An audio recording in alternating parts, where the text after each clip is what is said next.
ခုကျွန်တော်ရဲ့တကြံရင်အမှတ်နှစ်ပေါ့နော်တချင်းကိုကျွန်တော်အခုစတူဒီယိုမှာ producer ကိုယ်တိုင်ဖမ်းပေးနေတာပေါ့နော်ဘယ်လိုပြောလဲ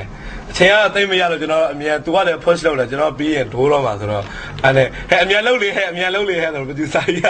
ခိုင်းထောက်ပြီးတော့တမင်းမှပြီးတော့ကျွန်တော်လည်းနည်းမလုပ်လို့မရတော့ခုတည်းကျွန်တော်အဲ့လိုပြောလို့ဆိုပြီးအထဲမှာတော်တော်ချိန်ဆဲနေတော့ပြီ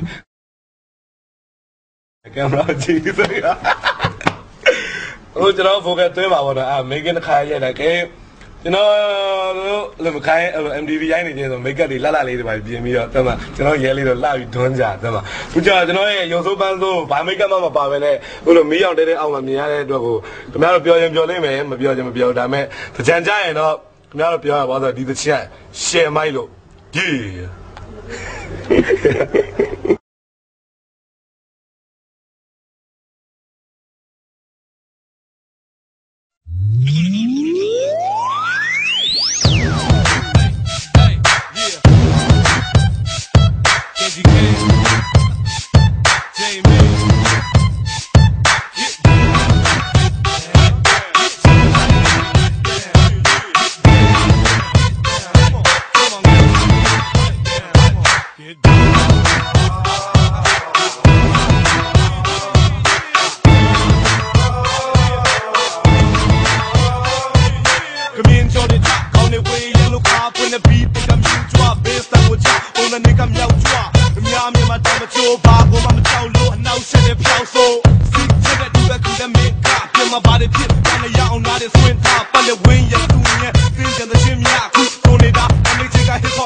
ဒီနေ့မှာမိန်းကလေးတွေဝတ်တာရင်သက်ပေါ်ပြီးလမ်းနေသင်မင်းစရာမလို့ဒီကိစ္စအရန်ကျွမ်းနေမျိုးလုံးကိုကားနဲ့ပတ်ပေါင်းမယ်အင်းရလက်နဲ့ညနေဆောင်တဲ့ကြည့်ကြမုံလေးကြားနဲ့ငါပြန်တန်းခဲ့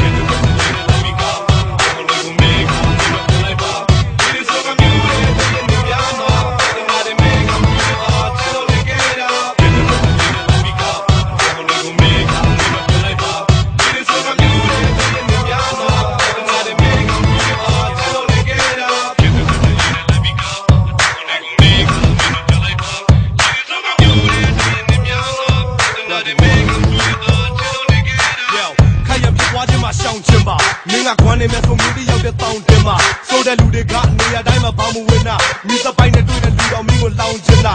ရှုံးမတဲ့ hip hop တွေခွင့်တချို့ကတကယ်လို့နဲ့ခွင့်တချို့က camp ဝင်လို့လူတွေမြန်မာမဟုတ်ခဲ့လေစိတ်ကိုတိမ်မရပါတဲ့တန်ကားတွေရဲ့အတန်ကိုကြားရင်စာပြီးပြောခဲ့တဲ့နေရာကိုပဲပြန်သွားခြင်းဒီကနေ့ကရှာပေးနိုင်တဲ့မင်းရဲ့ပြတ်ဆုံးချက်စိတ်ကိုလွတ်လွတ်ထားအားတို့ရဲ့နောက်ဆုံးရက်ထားပါတော့မြေတငယ်ချင်းတွေငါ့ကိုမချစ်ခိုင်းတဲ့ဒီလိုပဲစိတ်နဲ့ရင်းနဲ့ပြောကြမယ်နေ့တိုင်း come on